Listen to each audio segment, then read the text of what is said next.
Download करें जनमत Haryana app. 3 कृषि कानूनों को लेकर किसानों का आंदोलन जारी है। बात करने के लिए मेरे साथ प्रदेश सरकार में कृषि मंत्री जेपी दलाल मौजूद हैं।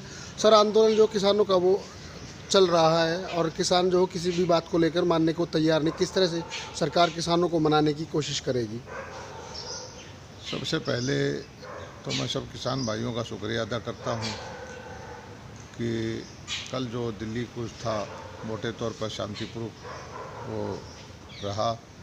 प्रशासन ने भी बड़ा संयम का परिचय दिया और किसान जो अपने गंतव्य दिल्ली था उनका वहाँ पहुँचना चाहते थे वहाँ पर पहुँच गए। और मेरी किसान भाइयों से प्रार्थना है कि किसी भी समस्या का समाधान बातचीत के द्वारा ही संभव है। हमारे केंद्रीय कृषि मंत्री जी ने आप लोगों को जो निमंत्रण दिया है 3 तारीख का, आप उसमें अपने लीडर्स को भेजिए, बातचीत करिए, टेबल पर बैठकर हर समस्या का समाधान हो सकता है। और जहाँ तक इन कानूनों की बात है, ये किसान के हित में है। कांग्रेस ने दुष्प्रचार किया है कि मंडियाँ टूट जाएंगी, एमएसपी नहीं रहेगी। ये सब आपके सामने आ चुका है। रिक्वायरमेंट का सीज़न था, मंडियाँ भी रही हैं, एमएसपी पर परचेज भी रही है, सीधा खाते में पैसा भी गया है, किसान को लाभ मिला है। और मंडी से बाहर अगर कोई और बायर किसान को मिल जाए, उसकी सब्जी के लिए, उसके फलों के लिए, उसकी बागवानी की उपज के लिए, तो किसान को नुकसान क्या है?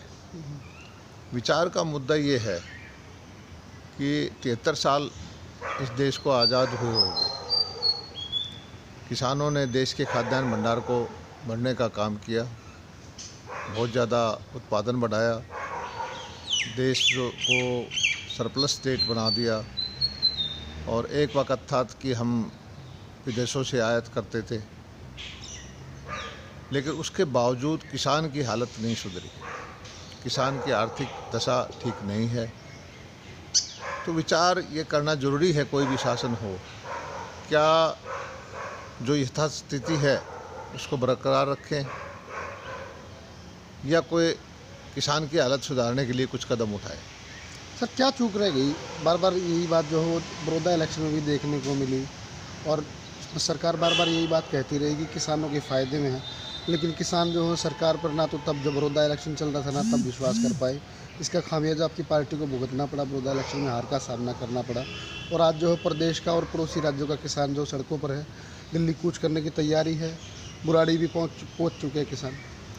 शुरू में हरियाणा के किसानों को भी कांग्रेस पार्टी ने भ्रमित करने का प्रयत्न किया और उससे थोड़ा बहुत किसान प्रभावित भी था, लेकिन धीरे धीरे सच्चाई सामने आई। जो कांग्रेस ने दुष्प्रचार किया था, मंडियाँ नहीं रहेंगी, एमएसपी नहीं रहेगी, वो सब झूठा साबित हुआ।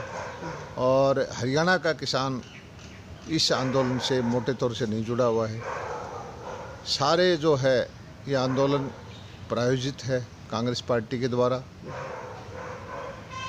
पंजाब सरकार के द्वारा, और 90% से ज़्यादा जो इस आंदोलन में भाग लेने वाले पंजाब से आए हुए किसान थे, कुछ कांग्रेसी थे। और हरियाणा में हम सफल रहे हैं किसानों को समझाने के लिए।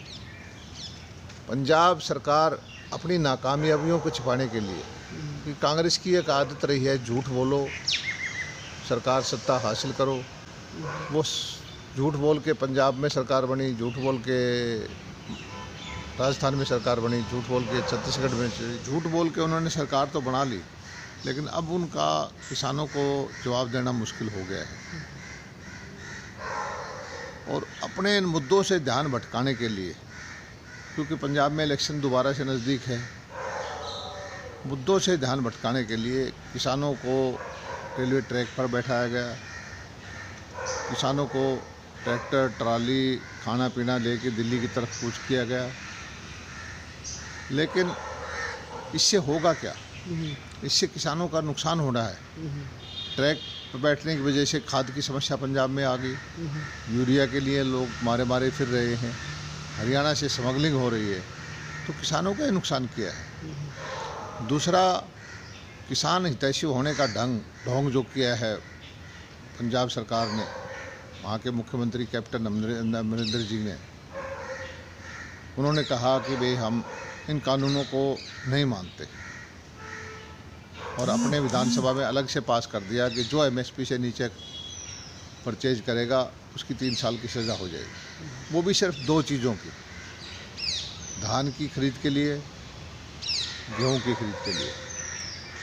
और सबको मालूम है कि धान और गेहूं की खरीद एमएसपी पे जो होती है वो सिर्फ भारत सरकार के पैसे से होती है। एफसीआई उसको लेके जाती है, पीडीएस के द्वारा वो बांटा जाता है। और ये खरीद आमतौर पे फसल जब आती है 2 महीने धान की खरीद रहती है, 2 महीने गेहूं की खरीद रहती है। अब उसके बाद अगर मान लीजिए 50 रुपये भाव गेहूं का कम हो जाता है, बाकी के 10 महीने बचे हुए हैं, तो किसान को अपना अगर मान ले अनाज बेचना है तो उसको बायर नहीं मिलेगा, क्योंकि कोई आदमी नहीं चाहेगा कि 50 रुपये नीचे भाव पे लेके सजा करवा ले। पंजाब के किसान को अपना ट्रैक्टर में अगर 20 बोरी बेचना है तो हरियाणा में आना पड़ेगा। तो ये बर्बाद करने का काम किया है, किसान को बहुत ज़्यादा बड़ा नुकसान कर दिया है। अगर पंजाब सरकार की नीयत सही है तो साथ में इस कानून में ये भी कहती कि हाँ, हम 12 के 12 महीने सभी मंडियों में एमएसपी पे सरकार खरीद करेगी। और हरियाणा सरकार जैसे अपने बजट से खरीद करती है, बाजरा की खरीद करती है, सरसों की खरीद करती है, मूंग की, मूंगफली की, इसी तरह से ना तो राजस्थान की सरकार खरीद कर रही है, ना पंजाब की सरकार खरीद कर रही है। ये ढकोसला करते हैं, किसान हितैषी होने का स्वांग करते हैं। किसानों के भलाई से इनको कोई लेना देना नहीं है। हरियाणा सरकार ने बाजरे की 7.5 लाख मीट्रिक टन की खरीद 2150 रुपये में की है, जबकि हमारा पड़ोस का प्रदेश है जहां कांग्रेस की सरकार है, 1200-1300 रुपये में एमएसपी होने के बावजूद वहां पर ये भाव है, खरीद नहीं कर रही। तो ये कांग्रेस का दोहरा चरित्र सामने आ गया। कांग्रेस ने अपने राजनीतिक लाभ के लिए पंजाब के किसानों का नुकसान किया है, उनको बर्बाद करने का काम किया है। और एक चीज़ मैं आपको बता देना चाहता हूँ कि पंजाब की अर्थव्यवस्था को ख़राब करने में कांग्रेस का बड़ा भारी योगदान रहा है। उग्रवाद के ज़माने में भी भिंडरावाले को पैदा करने में, ऑपरेशन ब्लू स्टार करने में, पंजाब के सारे उद्योग धंधे वहाँ से चले गए। अब थोड़ा बहुत कृषि वहाँ बचा हुआ है, इसको भी बर्बाद करना चाहते हैं कांग्रेस पार्टी अपने निजी लाभ के लिए। मैं अपने किसान भाइयों से कहता हूँ कि बातचीत के द्वारा अपनी समस्याओं का समाधान रखिए। और एक सोचने की बात यह है कि 73 साल में जब किसानों का भला नहीं हुआ, मोदी जी कुछ नए कानून लेके, मोदी जी कोई नए तरीके अपना के, कोई नई व्यवस्थाएं करके आपके लिए जो कहते हैं उनका लक्ष्य है कि किसान की आमदनी 2022 तक मुझे बढ़ानी है, उस दिशा में एक एक कदम आगे बढ़ रहे हैं। तो कांग्रेस को परेशानी क्यों हो रही है? सर, आप कह रहे हैं सर बातचीत से हल निकलेगा, लेकिन आपको नहीं लगता कि सरकार के सामने ये भी बड़ी चुनौती है कि वो बात करे किससे करे? क्योंकि सरकार ये भी मानती है कि आंदोलन जो है वो कोई इसका कोई नेतृत्व नहीं कर रहा है। कांग्रेस जो है, कांग्रेस प्रायोजित आंदोलन है, तो बात भी फिर तो आपको कांग्रेस की सही करनी पड़ेगी। हाँ, तो कांग्रेस खुल के आ जाए ना। कांग्रेस ने पीछे से पीठ से वार क्यों करती है? कांग्रेस से खुल के आए तो कांग्रेस के पास कहने को कुछ बचता नहीं। अब इसी किसान के मुद्दे पर हमारा विधानसभा का सेशन चल रहा था, हमारी मुख्यमंत्री जी ने कहा कि आइए इस मुद्दे पर बहस करिए। भूपेंद्र हुड्डा जी बहस करने से मना कर गए, सारी कांग्रेस ने वॉकआउट कर दिया, क्योंकि उनके पास तथ्य नहीं है, फैक्ट उनके हक में नहीं है, सारी बुराइयां कांग्रेस को ही मिलेंगी, इसलिए वो वॉकआउट कर गए। कांग्रेस जो चाहती है कि अव्यवस्था फैले, किसान के नाम को बदनाम करना चाहती है। कांग्रेस का जो ढोंग है किसान हितैषी होने का, वो धीरे धीरे करके सब उजागर हो जाएगा। बाकी प्रदेश में भी इस आंदोलन के बाद में चुनाव हुए हैं। लोकतंत्र में, लोकशाही में असली ताकत जनता की है और चुनाव के द्वारा वो अपनी इच्छा को जाहिर करती है। अभी ये कानून, 3 कानून आने के बाद में बिहार में विधानसभा का चुनाव हुआ, मध्य प्रदेश में बहुत सारी सीटों पर बाई इलेक्शन हुआ, गुजरात में बाई इलेक्शन हुआ, उत्तर प्रदेश में बाई इलेक्शन हुआ। बहुत ज़्यादा बहुमत से हमारी सीटें 40-40, 50-50 हज़ार वोटों से हमारी सीटें जीत के आए हैं। तो लोकशाही में जनता के जो मैंडेट है उसको भी मानना चाहिए। सड़क तंत्र की राजनीति कांग्रेस करना चाहती है।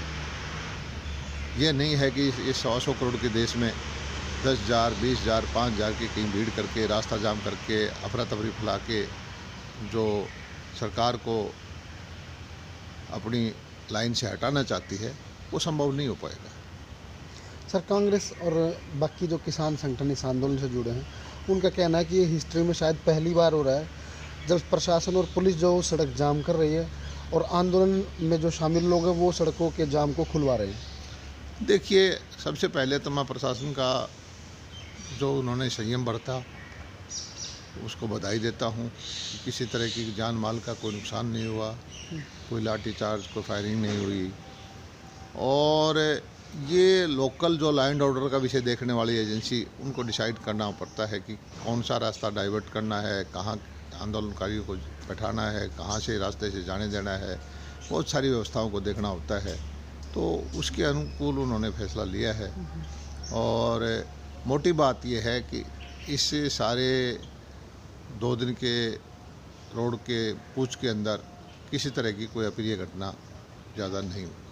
सर, मोटे तौर पर हरियाणा में जो है एमएसपी जो काफ़ी समय से चल रहा है और एमएसपी पर फसलें खरीदी जाती हैं, कहीं कहीं थोड़ी बहुत गड़बड़ भी सामने आती है जिसका समय समय पर सरकारें जो समाधान करती रही। लेकिन फिर भी जो आंदोलन शुरू हुआ पिछले 4-5 महीने से चल ही रहा है लगातार, सितंबर में से लेके अब तक ये 3-4 महीने हो गए और लगातार किसान जो सड़कों पर है।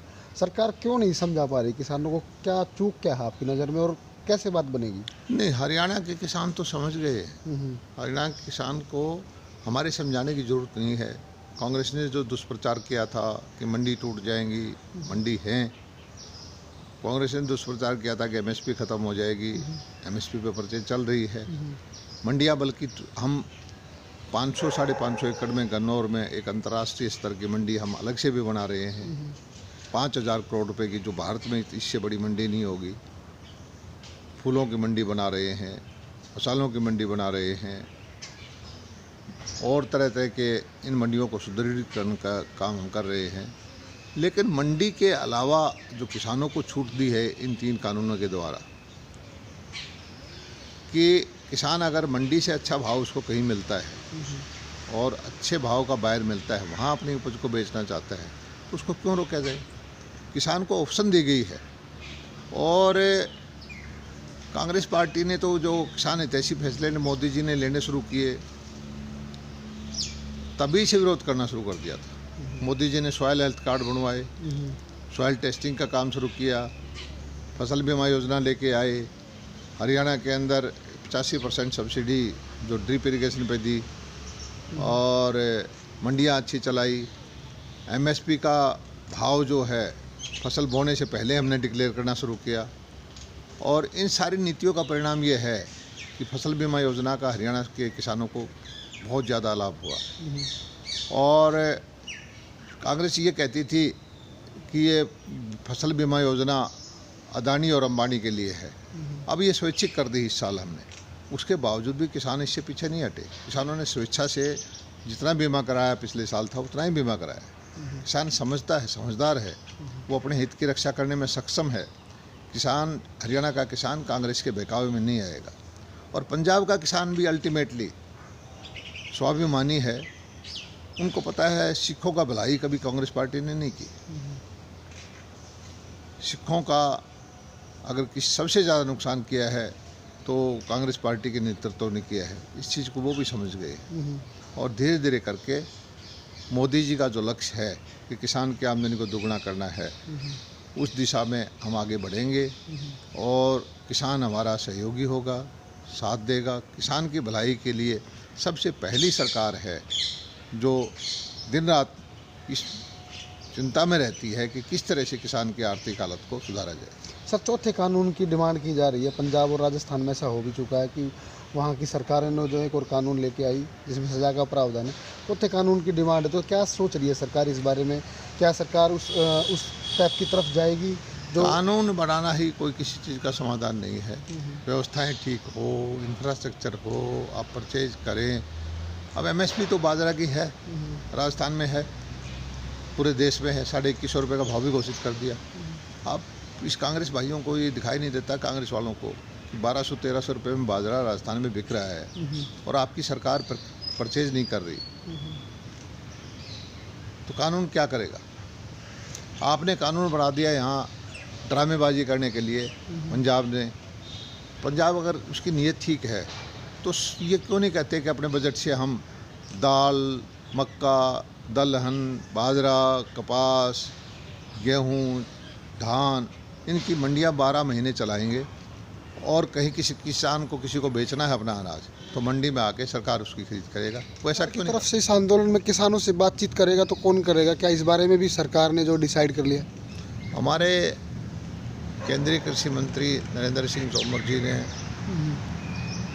इस किसानों के नेताओं से बात की और चलोनी जी को छोड़कर बहुत सारे किसान नेता उसमें आए और वो सहमत भी हुए कि ये जो कानून है किसान के हित में है। और जब से हरियाणा में समस्या आई, हमने 3 MP की कमेटी बनाई, जगह जगह जाके किसानों की राय ली, किसान नेताओं के से संपर्क किया, उनको केंद्रीय मंत्री से मुलाकात कराई, 2-3 दौर की बातचीत हो चुकी है और तभी ये निर्धारित हो गया था कि 3 दिसंबर को फिर से एक बार निमंत्रण सब किसान नेताओं को देते हैं। जो भी नेता हैं वो आएँ और अपने विचार रखें। और मेरी भी किसान नेताओं से प्रार्थना है कि सड़क पे किसी चीज़ का समाधान नहीं होता।